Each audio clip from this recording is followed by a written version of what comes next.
a lot of great bar. Man, you're hitting their books and hitting their streets. Won't be hard to find. Telling you questions, asking me lies. Asking me lies. Hi, everyone. Welcome to Lies, More Lies, and Damned Media Lies. The title of our podcast is a bastardization of Mark Twain's Lies, Damned Lies, and Statistics. We'll look at the sins of omission and commission of today's print, television, and digital media in the line not only of Twain, but also A.J. Liebling, Alexander Colburn, and Beavis and Butthead. I'm Dennis Bro, journalist, novelist, media critic. And I'm Jaleesa Dugro, an independent journalist. And we're Bro. And Dugro. Going at the news.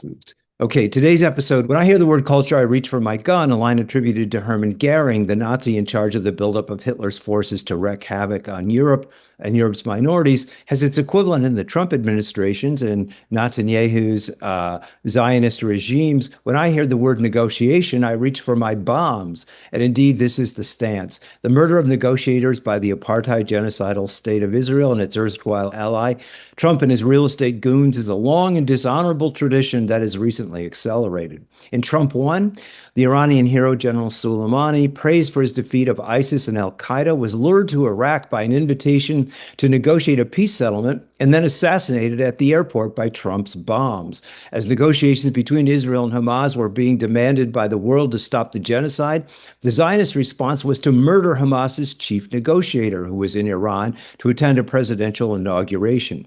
Even Trump admitted that the Iranian negotiating team at the recent talks feared imminent death, not, as he claimed, by their own people, but by a desperate U.S. In 2025, with a breakthrough on the nuclear issue close, the U.S. partner Israel attacked Iranian nuclear facilities, and the Iranians were forced to walk away. Same outcome recently in Oman, with the Iranians announcing a deal was imminent and the U.S. leaving and attacking.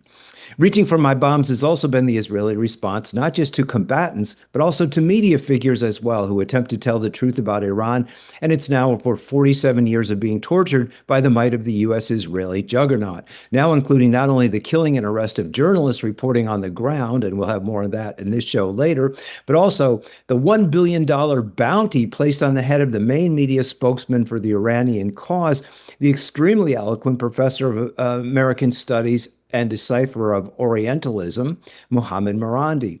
And of course, this reaching for my gun and my bombs also includes the over 260 journalists killed in Gaza and Lebanon for trying to tell the truth about the genocide in the former and the Gazification of the latter. And in the case of the journalists, many were not killed as collateral damage, but were specifically targeted by the Israelis. Meanwhile, while Palestinian and foreign journalists are dying, our own mainstream media remains, for the most part, compliant in the killing. This headline from the LA Times about the current state of negotiations is indicative. A defiant Iran leaves Trump with few options. A stance crafted in sympathy with the Trump White House, where its leaders have threatened to end a whole civilization, presumably one of the options he has left.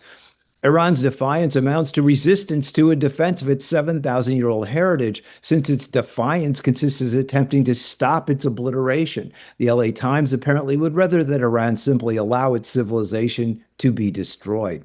The New York Times, of course, chimes in with a pro-AI article headed, "This is what should unite the right and left on AI."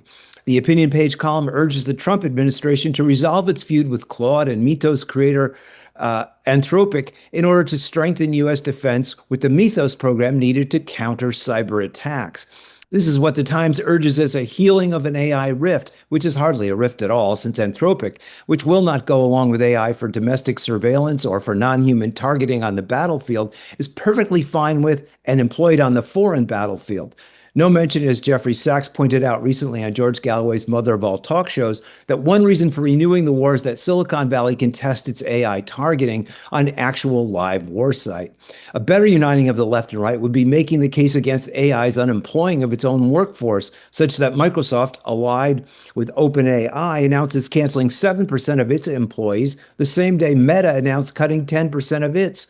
And speaking of canceling journalists, Jeff Bezos' Amazon, the day it announced the firing of 300 employees at the Washington Post, also proudly announced appropriating $300 billion for AI development, all of which recalls the film 300, where not the brave Spartans falling on their swords, but the 300 employees are swallowed by the 300 billion in investment as journalism is replaced by mechanized homogenization.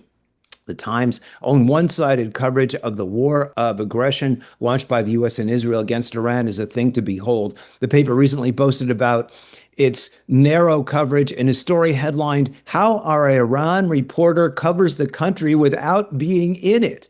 This brave scribe is able to surmount Iranian restrictions and reach people during what the Times calls fleeting moments of connectivity. Of course, the lie is given to this foolishness by the actual on-site reporting from Iran of first Dominique Lascaris describing the carnage U.S. bombs inflicted on civilian populations, and Arman Saladin discussing the range of support in Iran for its defense, and later of the Gray Zone's Wyatt Reed, who visited and talked about the killing of over 120 girls in Menab, including one girl who survived the first bombing and then was murdered in a follow-up bombing when she went back into the school to find her brother, in what Reed labeled the worst war atrocity since the destruction of an entire village by U.S. servicemen in My Lai in Vietnam. The Times' domestic reporting is so biased and heavy-handed that even in a story about the growth of the American Association of University Professors, as teachers unionized to combat Trump's attack on education, the reporter had to chide the organization for its pro-Palestinian stance, since the group's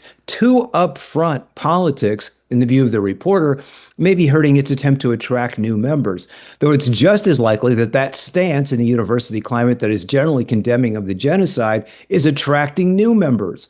While Trump reaches for his gun or bombs, the pro-genocide mainstream media journalists reach for their pens in the service not of bringing the truth to their readers, but of obscuring and confounding it. And that's our opening salvo. And before we go into a lengthy interview with Jalissa, I wonder if you had any comments on that. Well, I think that Wyatt Reed did a really amazing job, or a pretty good job covering his, the war in Iran right now. I also really want to give some attention to the fact that to the fact of continuing the war, or progressing it so that these open AI companies can continue to test their capabilities on the battlefield. And it kind of goes back into this like very large and aggressive cycle of the military industrial complex, and how it's a never ending cycle. And so I think that's very interesting for viewers and listeners and readers to kind of keep in mind. So I think that's interesting. Yes. Yeah. I mean, part of this war is always that thing of testing the new devices, to see whether they're going to work or not, which is really disgusting, but that's how the war machine works. Exactly. Anyway, so now we're going to go into a long thing, but first I want to just show my little poster. I'm in Los Angeles. This is from May Day in Los Angeles. No al ice, no a la guerra, no to the war, from the Spanish opposition to the war. Okay. Now, Jalissa, so we're going to ask you some questions and find out, because Jalissa has just come back from a long stint in Lebanon. First of all, can you give us the general contours of your reporting stay in Lebanon? Where were you in the north and south? What did you see, and what most impressed you? So when I reached Lebanon, I initially stayed inside of Beirut. There was strikes quite frequently in Beirut, so I was staying in Hamra. And then when I was in the south, I was staying in Sur, or Tir, and I went to multiple cities inside of the south, including Nabatea and some surrounding areas. So that's where I was. What did I see and what most impressed me? I'll say what most impressed me was the resilience of the citizens. When I first got there, I think I said in a previous interview when I was in Lebanon that nothing prepares you of course, because as an American, we don't live, this is not our reality. And so, hearing a bomb drop next to me, like, less than a 5-minute walk away. It was very difficult. It's not our reality. It's the reality we inflict on other people. It is, absolutely. It's the reality that we inflict on other people and these countries. And so this is because of us. And so it was very obviously surreal being there and hearing bombs drop, like less than a mile away from you all night. And so, there was, I have a healthy respect for fear and for death. Obviously, I think if you didn't, you probably shouldn't do this job. And so when I was there, there was a point where I was afraid. I was like, oh my gosh. And I just kind of looked around outside. I opened the window and I just see the civilians walking around, and they're walking around, they're getting food. They're in their homes. I can see windows open, and I just think, well, if this is their reality, like I can handle this. But I want to say that it's like not like they have a choice. They don't have a choice. It's very hard for a lot of them to evacuate or flee. And so I just want to say the resilience of the Lebanese people impressed me the most. Now, a little later, we're going to get into what happened to you in the South, but were there moments when you were actually in, in real danger, fear for your life?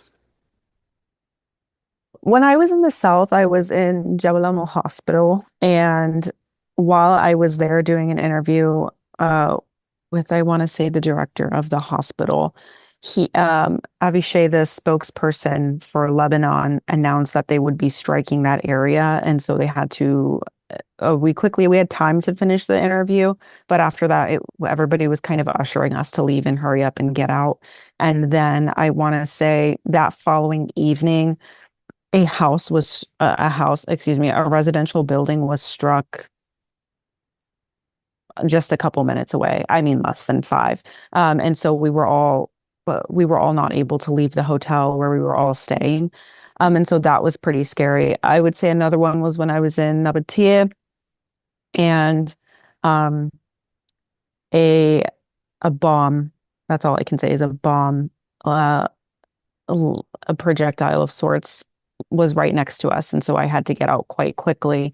And so that's like, this is the reality is, Israel is striking indiscriminately. It doesn't matter where. The reality also is that you cannot come in or out. It's very dangerous rather to drive to and from the South in the dark. It's quite dangerous during the day. So, you kind of have to get what you have to get done within a allowable time period. It's very, very dangerous. And why in the dark? Because the missiles can strike and you won't see them? Israel is very active at night. You'll find just more often than not, they're extremely active at night when it comes to striking cars. Again, not to erase what they do during the day, absolutely.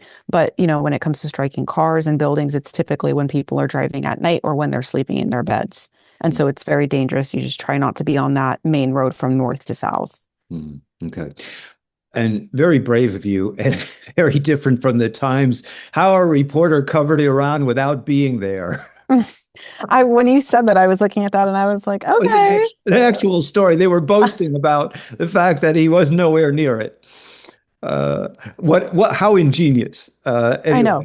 Okay. All right. In the opening, we talked about Israelis and Americans killing negotiators. There's also the breaking of negotiations. Can you tell us about Israel's response to the ceasefire, its Operation Eternal Darkness, in which after the ceasefire was declared, they bombed Beirut and killed 400 people in Lebanon? Israel's never adhered to a ceasefire in its entire existence. Even when we had the November 2024 ceasefire, I believe, in Lebanon. Wait, no, I think it was 2023. Whatever. It was the ceasefire from the last war, and it was in November. And Israel continued striking for 15 months inside of South Lebanon, and Hezbollah did not retaliate once. And they were, I would say, exercising strategic patience there. But it only goes to show that Israel continues to strike beyond, established agreements such as the ceasefire. And so when we had that, I want to say it was Black Wednesday, when Israel carried out Black Wednesday, killing 400 civilians in Lebanon. By that point, I was actually out of Lebanon. But I mean, it's just devastating because when you have an entity that can declare anybody and all infrastructure, terrorist infrastructure, there are now no red lines and no boundaries and no guidelines. And this is a violation of international humanitarian law. These are civilians. I've been there. I've gone the day after buildings have been struck, and I'm finding paint bottles and what did I say, law school notes, and school books for children and toys and stuffed animals. Like, it's like people live here. These are their homes. These are their lives. And Israel is striking indiscriminately across all boards, across all homes, across all businesses for civilians alike, and so what is their response then to the ceasefire? It doesn't really change. I think people try to give a very elaborate or maybe a different answer, but let's not reinvent anything here. They really have not adhered to any ceasefire, and they will continue not to, because the unfortunate thing is that they can act without impunity from the United States, and nobody will hold them accountable. It's very sad. The Lebanese government seems to have completely capitulated to the Americans and Israelis and are now in talks with both. Given that in Syria, this capitulation has only resulted in an Israeli land grab in the same way they are trying to do in Lebanon, what did you experience about the general attitude toward the government and about Hezbollah? A lot of Lebanese are, a lot. I don't want to say majority. I don't want to get in trouble or, I'm not trying to generalize, but a lot of Lebanese are extremely disappointed in their government.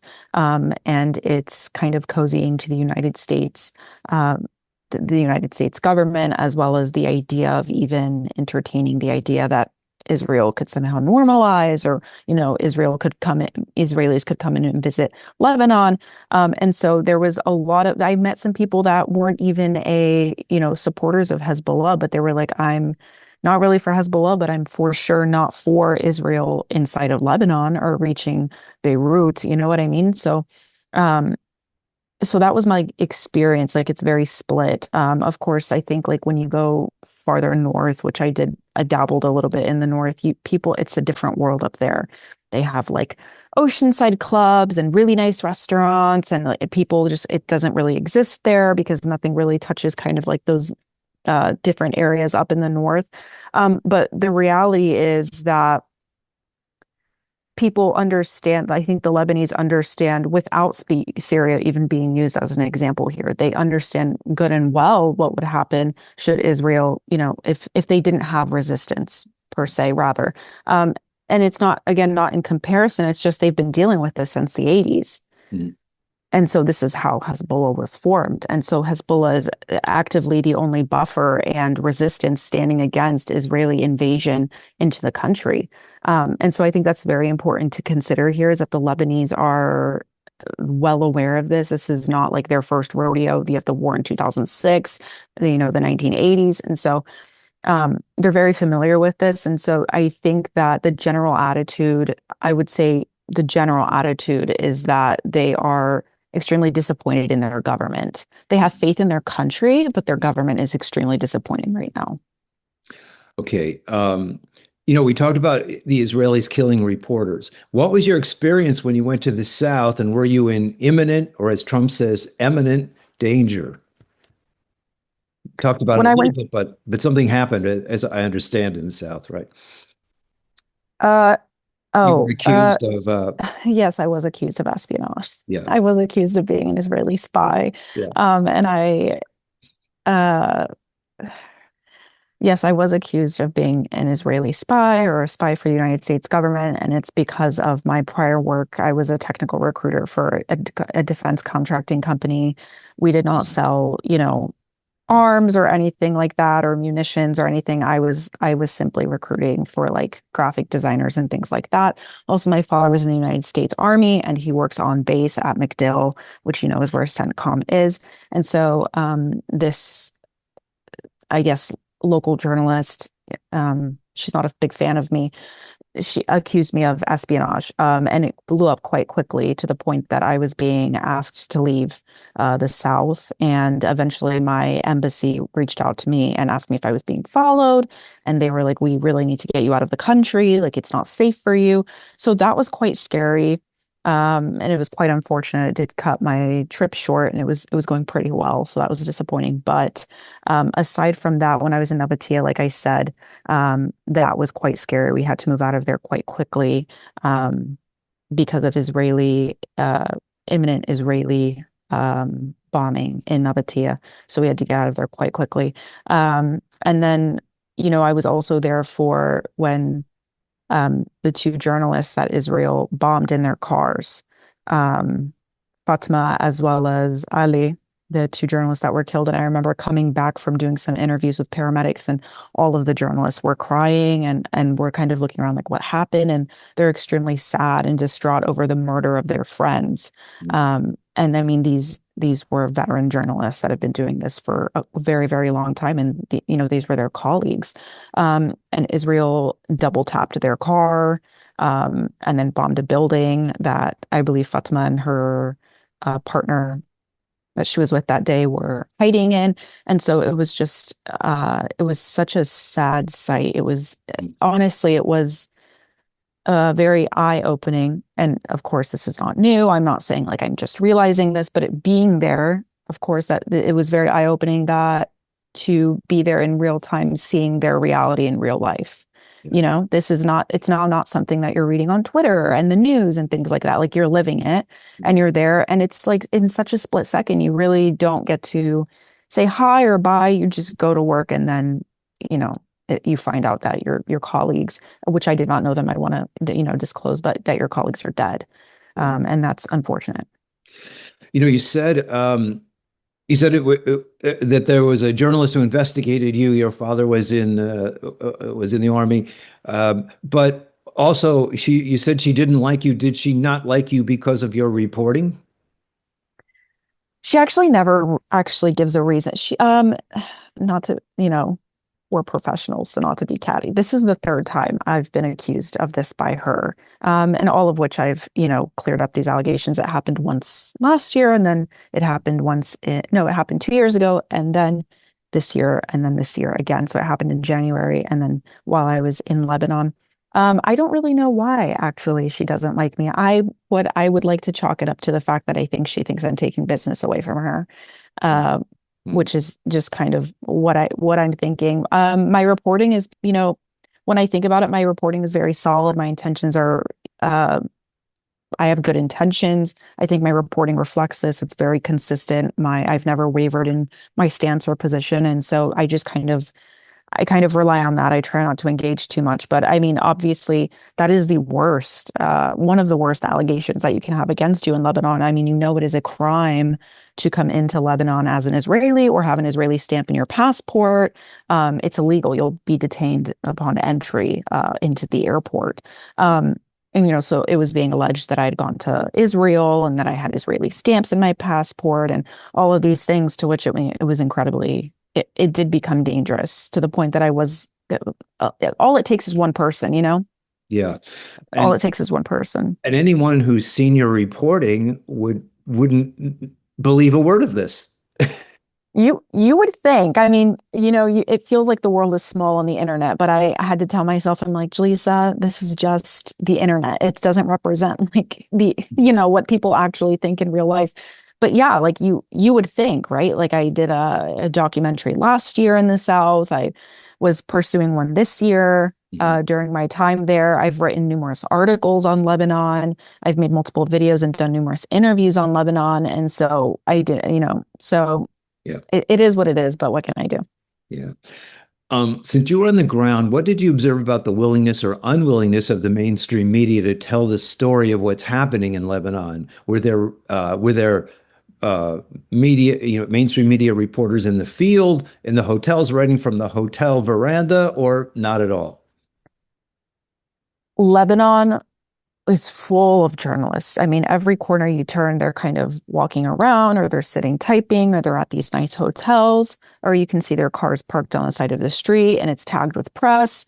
So they're kind of all around inside of Beirut. And then you'll see that when there were strikes inside of Beirut or, by the beach and things like that, of course, civil defense, the military, and sometimes Hezbollah, they'll show up to the sites that have been bombed. And then you'll see journalists that, of course, have that accreditation and permission to be inside of there reporting that. So that's kind of where the journalists are. It's very like spotty. Wherever things are happening, that's where they are.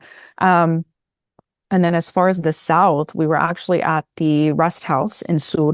And this is a primarily good area, good hotel rather to stay in. It's, I think, one of the only areas to stay in right now that's declared a green zone, only because the UN had stayed there. So, this is a decent place to stay. It was very beautiful. It's really just unfortunate. I mean, it's just unfair and awful what's happening. It's such a beautiful, it used to be, I think, like a resort style, but it's now turned into like housing for journalists and things like that. And so you had the Times, you had Reuters, you had Sky News, you kind of have these mainstream media outlets that are down there. And so you see a lot of that. You see mainstream, independent, a lot of independent journalists, local media outlets in Lebanon, and then again, those mainstream American news outlets that are also there. I was actually kind of in a convoy with Sky News. We don't obviously know each other, but when when you go out, you kind of have to sometimes go places all together. And, I found Alex with Sky News asking like really good questions. She was like we were in Jabal Amel Hospital, and she asked the doctor, hey, they're saying that you guys are aiding and taking care of Hezbollah as patients here. Is that true? And I think that's fantastic. And we need more coverage like that. And I'm just not finding that coverage with mainstream media.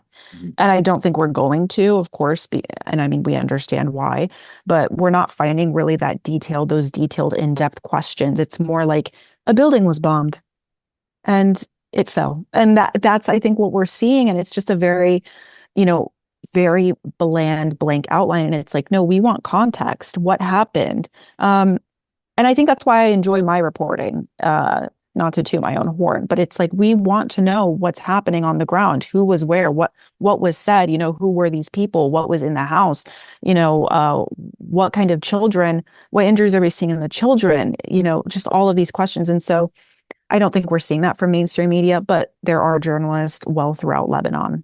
Yeah. Okay.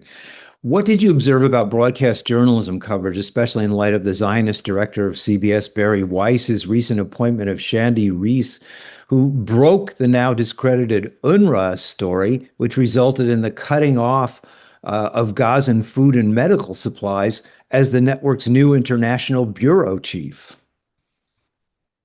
Broadcast journalism coverage while I was there, or just in general with Lebanon? Yeah, well, either, however you want to answer it. So I guess for while I was there, it would be about, the same as far as the mainstream media outlets that we saw on the ground. Like I said, it was just kind of very like general and broad that, they were there, but I just don't think asking the most amazing detailed questions as they could. But as far as I want to say, like, as far as the broadcast journalism that, let's say, I was seeing on TV, or now that I'm experiencing back home and seeing it, it's just kind of like these like empty headlines that, again, offer no context. They're not exactly giving justice, excuse me, to the civilian victims, downing an entire apartment building, or, killing 400 civilians, and then not really giving light to the fact that they're not Hezbollah, and we have like over 50 children, XYZ as an example, like being killed. It's like, are you going to do honest reporting and list out that these children are not Hezbollah? How can a child be a Hezbollah fighter? And so that's what we're seeing is lack of accountability. We're not being given context. And also we're not talking about who the perpetrator is enough. And that's really what we need to do. We're not talking about who the perpetrator is enough. I've seen these headlines from CNN, and it's like Lebanese building downed, killing 57 civilians. What do you mean? Who downed the building? Downed, the passive verb, as if it fell itself. Right, like it was a Jenga tower, like it was downed, like, and so these are a lot of these headlines are consistent across lots of broadcast journalism with with corporate media. And so it's just, it's unfortunate, doesn't do it justice, because it's just wrong and it's ugly and it's horrible that these civilians are dying in scores just over and over, and the tens and hundreds, thousands are dead now or have been killed now. And you have corporate media, the people that are supposed to be like the arbiters of truth and accountability, bringing this news to your doorstep saying apartment building in Lebanon downed. kills 45. What, like, it's just it's intellectually dishonest, and it's an embarrassment to journalism. You're right. And that's a good place to end this segment on. We'll come back. Now to a regular feature called Times Watch, where we review and comment on stories in the New York Times and elsewhere in the mainstream media that illustrate the privileged status of those media mavens inside the Washington, London, Paris military imperial beltway and the New York financial bubble.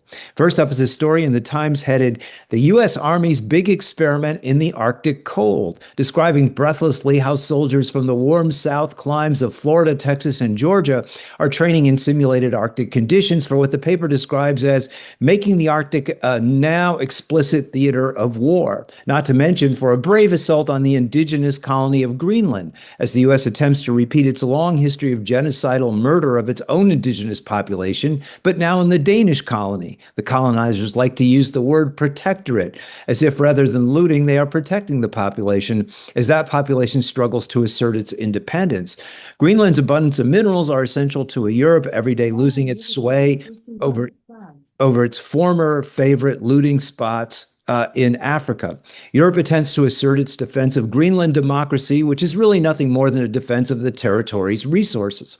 The basis of the story itself is a blind, an attempt to divert the public from what in effect the Army is actually training for, and which could end up being disastrous, and that is an assault on Iran and retaking of the now destroyed U.S. Middle Eastern bases as the late spring and summer heat approaches. That is the actual training that is going on, ignored by the Times and mentioned by Mohammed Marandi.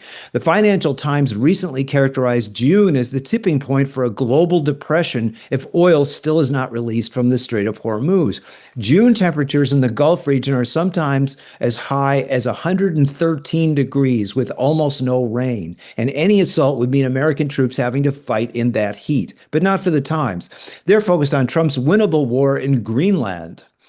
From the Times also comes this bit of Orientalism and its story about New York Mayor Mondamis confronting the English king on his decorous visit to the city with that country's purloining of the Koh-i-Noor diamond. The story tells the backstory of how the jewel ended up in the hands of the British royals, but begins in an interesting way. Here's the opening graft. The Koh-i-Noor diamond has over the centuries been seized by Mughal emperors, Persian shahs, Afghan warlords, and other powerful leaders. Britain acquired the stone in 1849, and it now sits in the Tower of London, one of the royal family's crown jewels. Notice the differing verbs used to describe the theft of the jewels. The barbaric hordes of the East seized the jewels, while the far more civilized British in the West acquired them. Never mind that the way the British acquired the jewels was by threatening a 10-year-old to sign a treaty handing them over. Sounds like seizing to me, as it does to the governments of India, Pakistan, Iran, and Afghanistan, who each lay claim to the jewels and want them back, forcing the royalty to hide the jewels out of embarrassment.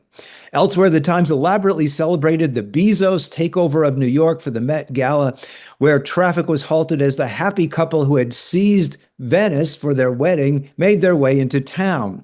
The Times at last had reason to crow, picking its top 20 most fashionable appearances while neglecting to mention until 2 days later that Chris Smalls, who successfully organized a union in Amazon's Staten Island warehouse, but who was subsequently fired, was arrested in a protest outside the gala.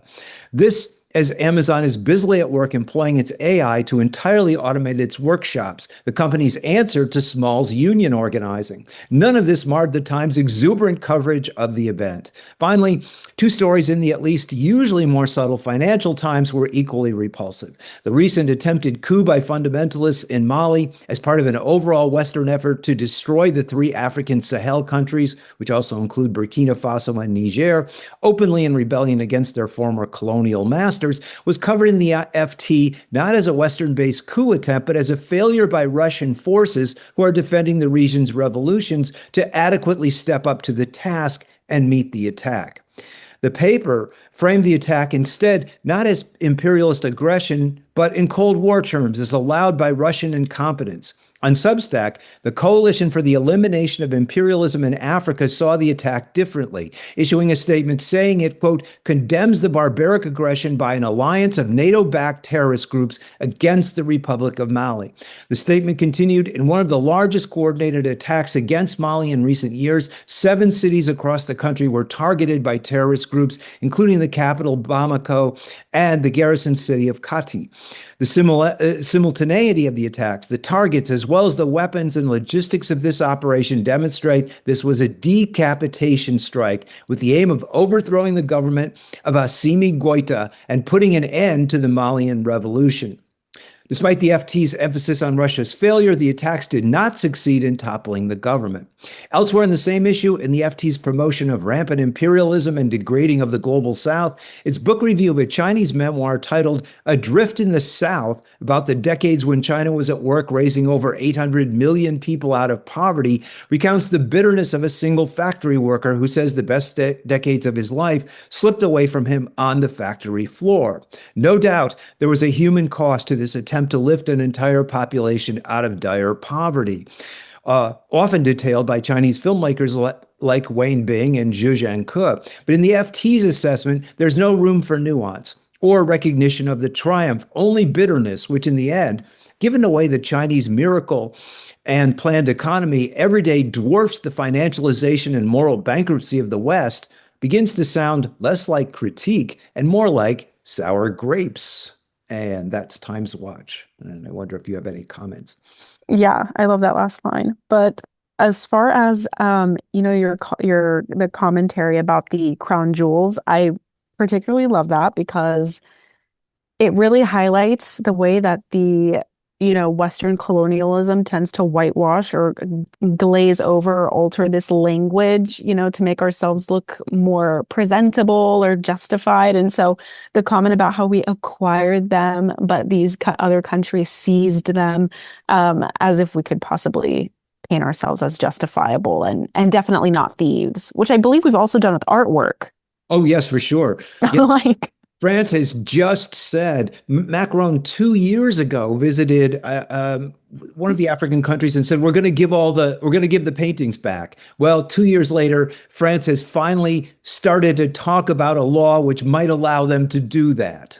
And they've got to give them back. They've got lots of African art. And in the West, the thing about this is they say, you know what? The Africans just can't build museums, so they're better kept in the West. Well, they're building museums, and B, a lot of what would be in the museums has been stolen by the West. So. And also, if they tried building a museum, we would probably bomb it. Yes, there's that. There is that. That's exactly what we would do. There is that, for sure. Yeah.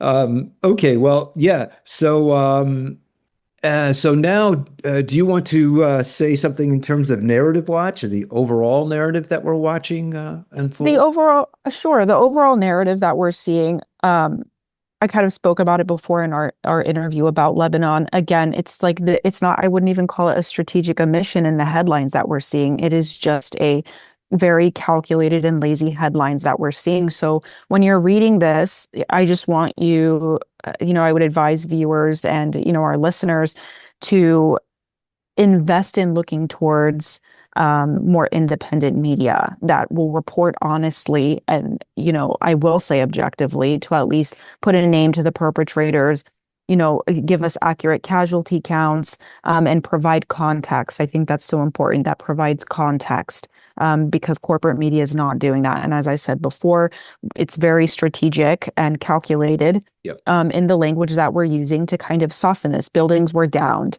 Children are dead, right? Not killed. Struck. Something was struck. It wasn't bombed by Israel. And so this is something that we need to pay attention to. And I think we shouldn't stop hounding corporate media over it, even though this is like a decades-long problem. But we should not stop hounding corporate media out of it, and definitely support third-party or independent media outlets, like listening to this podcast. Yes.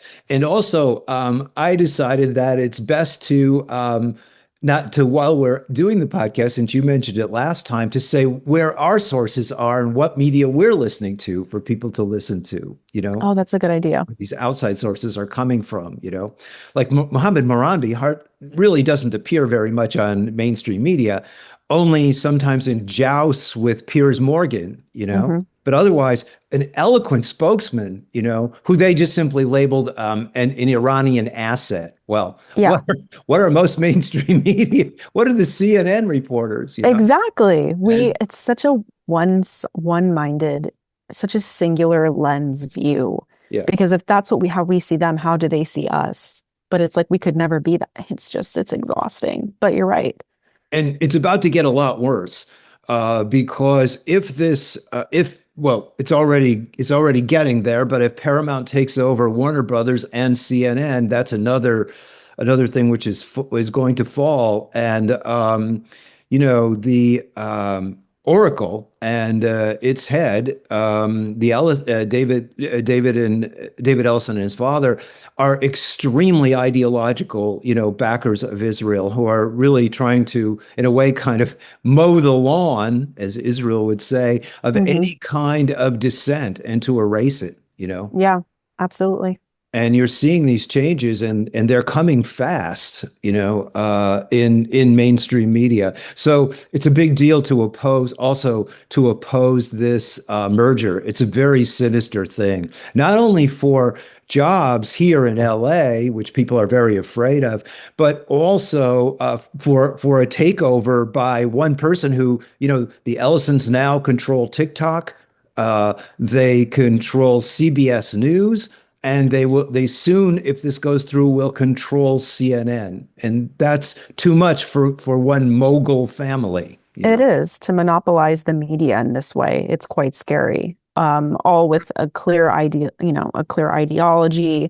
And I think Barry Weiss just fired somebody from CBS, just to kind of like give an example, because they wouldn't align with Israeli talking points. Yeah. If I'm Yep. And I mean, not allowing dissenting opinions. I'm all for dissenting opinions, honestly. It really, but to monopolize the media in this way, it is truly scary. It is. And we have to keep in mind, too, that the reason for this is that they've lost the battle of public opinion, or they lose more of it every day.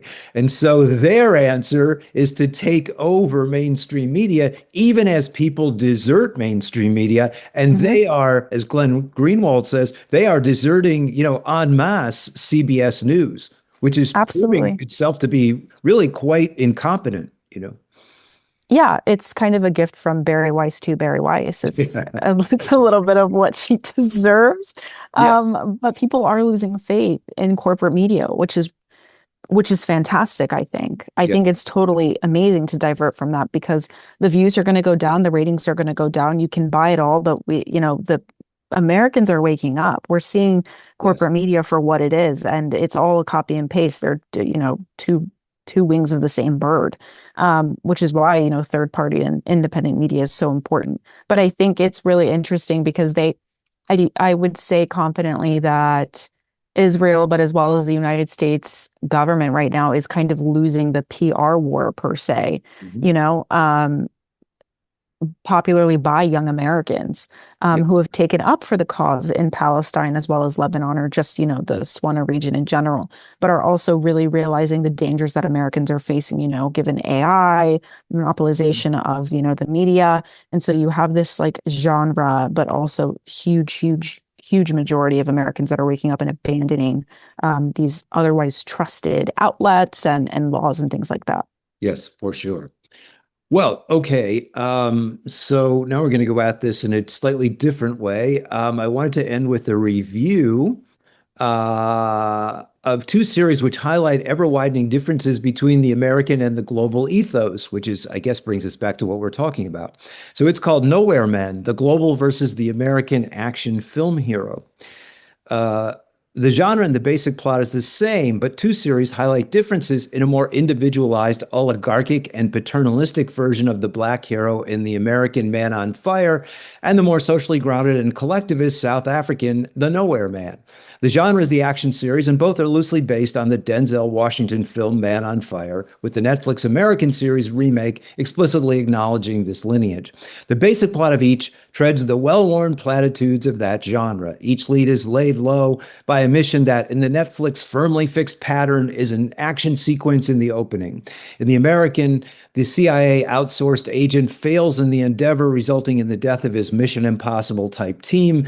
And in the South African version, the Army Special Forces agent, in a more taut action sequence, detonates a device at the last minute which gets him out of harm's way. The African American and African actors in each then wander the streets, seemingly lost, though reclaimed, and then reluctantly drawn back into new missions of vengeance. The pattern, of course, is problematic, with the genre needing to supply adequate reasons for the carnage that is to follow and for the audience to wallow in it. It's the same kind of twisted and inaccurate logic with the hero as victim that Pete Hegseth, Trump, and previous American administrations use every day as they present themselves, with the largest armed force ever assembled, including the greatest nuclear arsenal, as righteous victims of one country after another, be it Iran, China, or Russia, as the endless wars rage, always justified by some revenge motif fostered by bruised masculinity. And so went the films of Sylvester Stallone, some of the films of Clint Eastwood and Chuck Norris, all forgetting in their bloodlust that the moral of the original revenge film, Fritz Lang's Nibelungen, is that revenge exhausts not only itself, but also the revenger.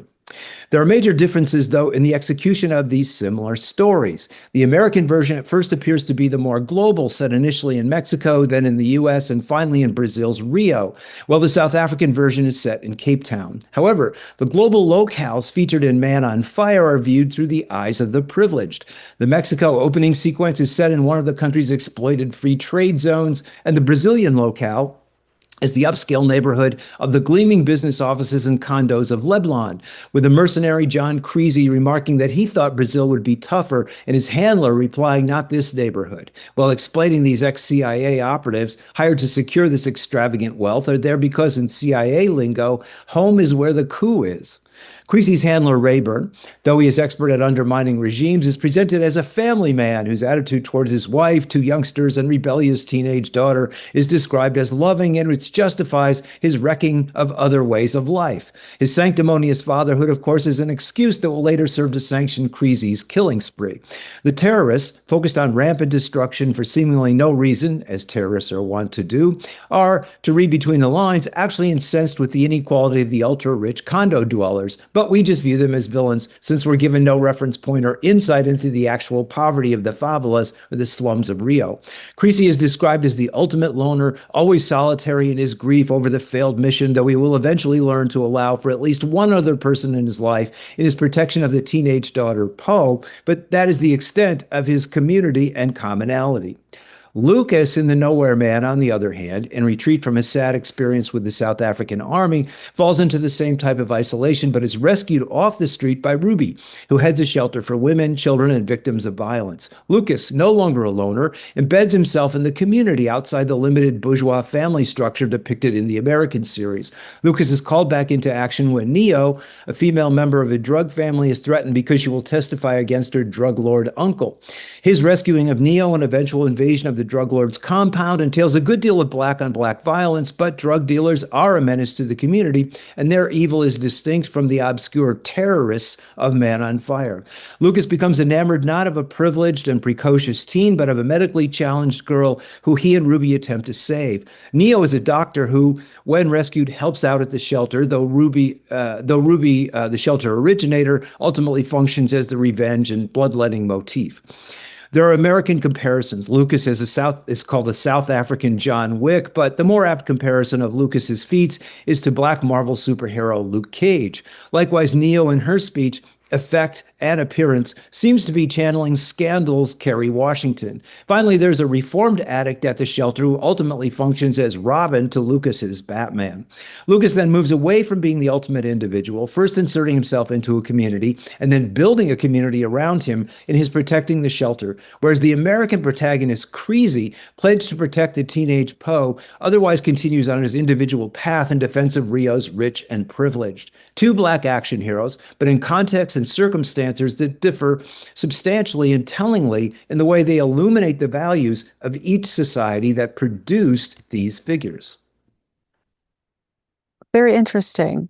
And this was from the same show? Well, it's from this Denzel Washington movie, Man on Fire. That's what the American is just a remake of the show.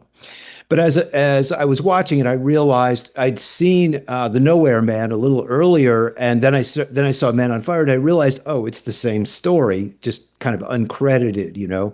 But so both of them are essentially the same story, and yet the differences between the South African culture and the American culture are kind of interesting, you know. Is there a positive versus or negative framing between the two, you would say? Yes, I Or would just say different? I would say the South African action series is more valuing of community, Mhm. whereas the American series is simply individual. That would make sense. And that in the South African series, he's sort of defending the neighborhood. And the neighborhood is a poor neighborhood. Whereas in the American series, he's defending the neighborhood too. It's an ultra-rich condo in Oh, Brazil, interesting. where everyone Okay. else is poor, is impoverished. So there you go. Color me shocked. Color me shocked.